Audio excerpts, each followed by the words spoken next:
Hello everyone, তো তোমরা সবাই কেমন আছো? তোমরা জানো আমি খুলনাতে চলে এসেছি। তো আজকে ভাবলাম আজকে সন্ধ্যার সময় একটু ফুচকা পার্টি করব। তো দোকান থেকে ফুচকা কিনে এনে বাসায় আলু সিদ্ধ ডিম সিদ্ধ সবকিছু কমপ্লিট করে এখন আমরা ফুচকা বানাবো। তো চলো বাসায় ফুচকা কেমন হয় তোমাদেরকে আমি রিভিউ দিব। তো এটা হচ্ছে আমার ফুচকার মশলা। এর ভিতর কি কি আছে সবাই একটু কমেন্ট করে আমাকে বলো তো এর ভিতর কি কি আছে। এর ভিতর আছে শুকনো ঝাল, মৌরি, কাঁচা লঙ্কা, অনেক কিছু আছে। আলুগুলো মাখিয়ে নেব, পেঁয়াজ ঝাল আর আলু এগুলো সুন্দর করে মাখিয়ে নেব। হাত দিয়ে মাখাবো, হাত দিয়ে মাখালে টেস্টটা কিন্তু অনেক দ্বিগুণ বেড়ে যায়।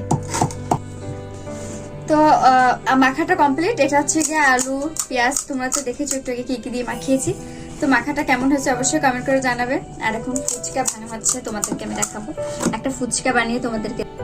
এখন আমি তোমাদের একটা ফুচকা বানিয়ে দেখাবো। এটা হচ্ছে ফুচকা, এটা তো দোকান থেকে কিনা, লুজ কিনতে পাওয়া যায়। এটা বাসায় এনে ভেজেছি আমি। অ্যাকচুয়ালি বাড়ি ফুচকা আমার হয় না, হয় চুপসে যায়, নরম হয়ে যায়, আমি এভাবে বানাতে পারি না। তো এই যে পুর দিয়ে দেবো এবার এর ভিতর, ডিমটা কেটে ফেল। আর এর ভিতর দেবো এই যে সালাদ বেশি করে, কারণ বাড়ি খাচ্ছে, একটু বেশি করে না দিলে হয় বলো? টক দে, যে টকে চুবিয়ে নিলাম। এখন দেখি কেমন হয়েছে, জুম করে মুখে গেছে।